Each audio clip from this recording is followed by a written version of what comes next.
as much as we all just gushed over how much we have appreciated these 3 seasons from DeMar, that trying to find common ground with him on a new contract for several years doesn't seem like the best path forward. What do you think, Will?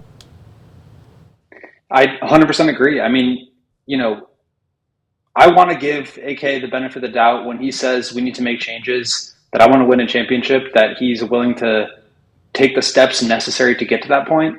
But when stuff like this keeps coming out, it makes you wonder if the change that we're going to see is trading a guy who basically wasn't on the team last year. And hopefully you just get him off your books for nothing. And then what? So, to me, like, DeMar is really, really good. And I think there's probably a narrative out there that he's not good enough to be on a championship team because of the way that he plays, the mid-range focus, all that stuff.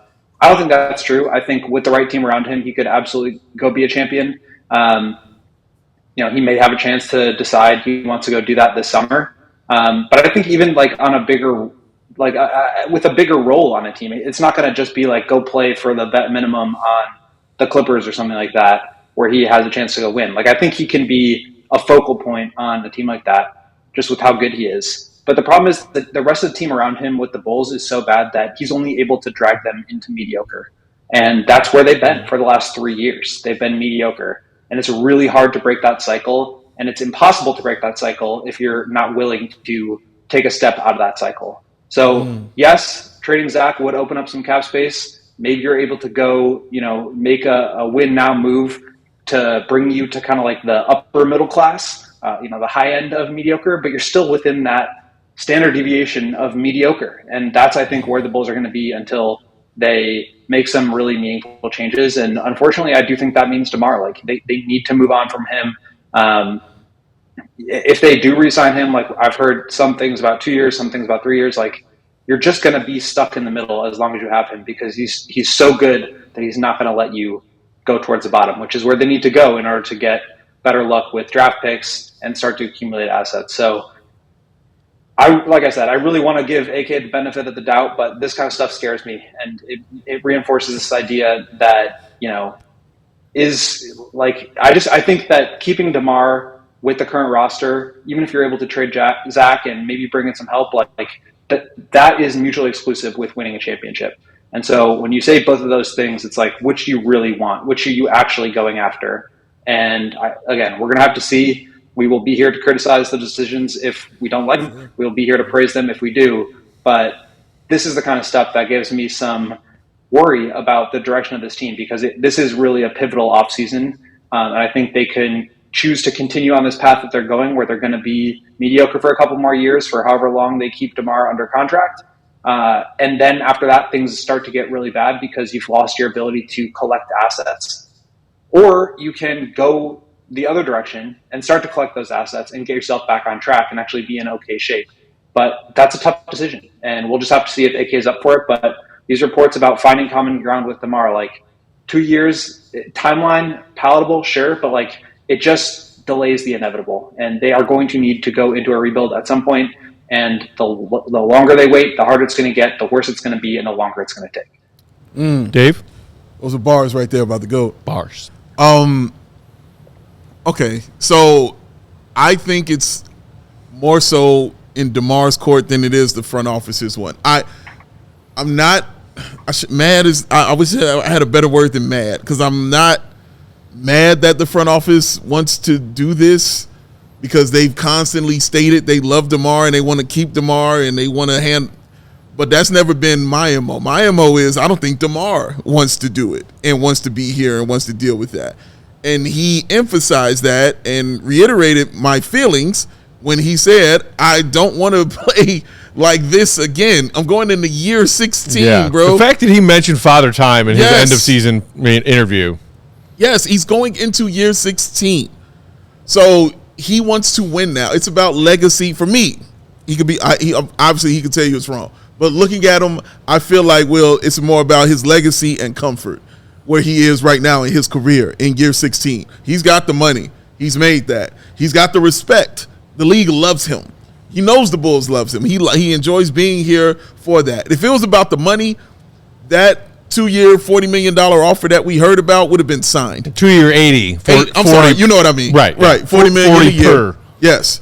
But that would have been signed, sealed, and delivered. I'm yours. Shout out Stevie Wonder. That would have been done for. You know what I mean? But obviously, I feel like he wants a little bit more. He wants to know that the team that he's playing for is a team that's competing and trying to win a championship now, right now. What you can put together.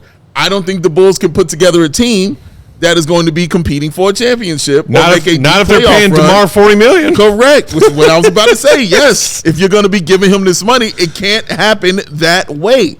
It can't go down that way. So I don't think DeMar is going to be the one to be like, okay, guys, I want to stay. Mm-hmm. Okay, I'll work with you, you know what I mean, and do things like that. I don't think he's going to be the one to do that, man. That's why I think he's going to be out of here and going to be gone. Those other teams are coming, okay?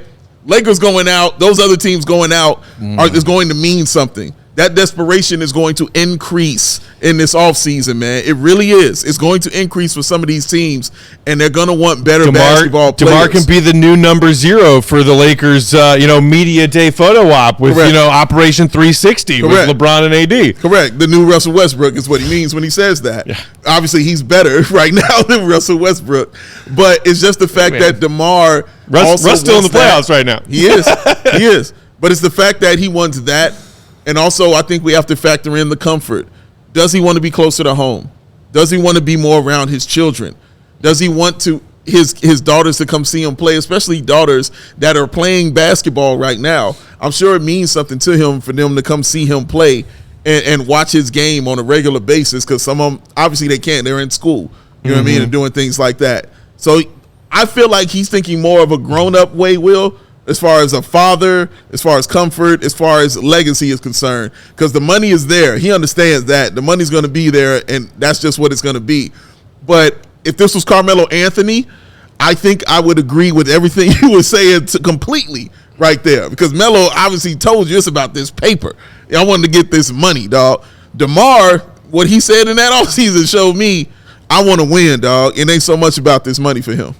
We'll see if that's... Yeah, I mean, I think that's possible. But, we've also seen guys like LeBron, for example, last night and last year be really non-committal about their futures after a really tough loss, a season-ending loss. And so, in those moments, I think that's true. You are thinking about that. You're thinking about, the myth of Sisyphus and having to push that boulder up the hill again, which is what DeMar kind of referenced. But at the end of the day, I mean, if the Bulls are going to offer him $40 million, and that's real, and maybe you're right, Dave, that would have been signed if that was real, but it sounded like he was looking for 3 years. The Bulls were only willing to offer 2.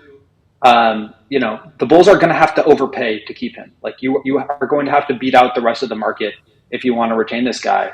And what does that mean for the rest of your cap building and for the team that you can put around DeMar? Because I think you're right too. Like DeMar doesn't want to just take the money and play for the play-in every year. Like he also wants to compete. And so ultimately he's going to have to weigh those things, and we can't sit here and speculate on what's more important to him. But I do think that the Bulls are going to come with a big offer because one, it's been reported that they have, and 2, it just feels like maybe they're not as ready to make those big sweeping changes as we maybe thought after AK originally spoke at the end of season press conference. And yeah, I mean, I think an opportunity to be at home in LA, to win, to play for a championship caliber team, that stuff's going to matter. But is it worth $20 million a year difference between playing for the Lakers at $12 million on the mid-level exception versus $30, $35, $40 million for the Bulls? And I think that's going to have to be something that he has to weigh and decide, are years and dollars more important to me than winning and competing at all? We all silly like the mayor.